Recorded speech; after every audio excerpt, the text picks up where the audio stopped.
আমাদের ছাত্র সমাজের পক্ষ থেকে এই খুনি হাসিনা ধন্যবাদ খায়রুলকে অত্যন্ত মূল্যবান সুন্দর বক্তব্য রাখার জন্য। আউযু বিল্লাহি মিনাশ শাইতানির রাজিম। বিসমিল্লাহির রহমানির রহিম।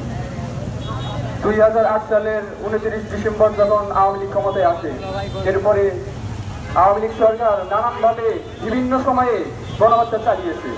2009 পিলখানার গণহত্যা চালিয়েছে। 2013 সালে হাজার হাজার আলেম ওলামাদেরকে হত্যা করেছে। 2021 সালে মোদি বিরোধী আন্দোলনে শত শত হাজার হাজার ছাত্রদেরকে হত্যা করেছে।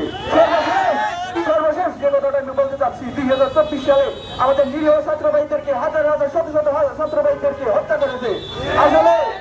আসলে আমরা যারা এখানে অবস্থান করতেছি, আমাদের বাবা আছে, আমাদের মা আছে, ভাই আছে, কিন্তু আমরা আমাদের বাবা হারানোর ব্যথা, আমাদের বোন হারানোর ব্যথা আমরা বুঝতেছি না। কিন্তু যে সমস্ত আমার মায়েরা, যে সমস্ত আমার বাবারা, যে সমস্ত আমার ভাইরা তার বোনকে, তাদের বাবাকে, তাদের মাকে হারিয়েছে, তারা বুঝতেছে এই বাবা হারানোর ব্যথা কি পরিমাণ হতে পারে, মা হারানোর ব্যথা কি পরিমাণ হতে পারে।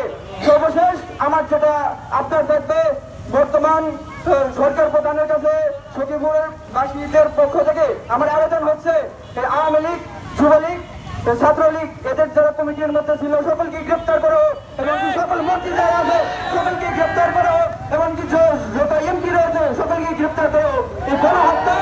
এই গণহত্যার ভার শুধু সরকারের উপরে পড়বে না, এই গণহত্যার ভার যুবলীগ, আওয়ামী লীগ, ছাত্রলীগ এবং কি সকল এমপি এবং মন্ত্রীদের উপরে পড়বে।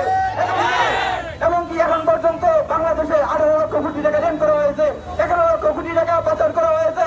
সমস্ত দুর্নীতিবাজদেরকে ধরে তাদের কাছ থেকে আমাদের জনগণের কথা, আমাদের জনগণের অর্থকে রাষ্ট্রীয় কোষাগারে আবার ফেরত আনতে হবে, আমাদের দেশের অর্থনীতিকে আবার চাঙ্গা করতে হবে। এটা ব্যক্ত করে আমি আমার বক্তব্যকে শেষ করতেছি।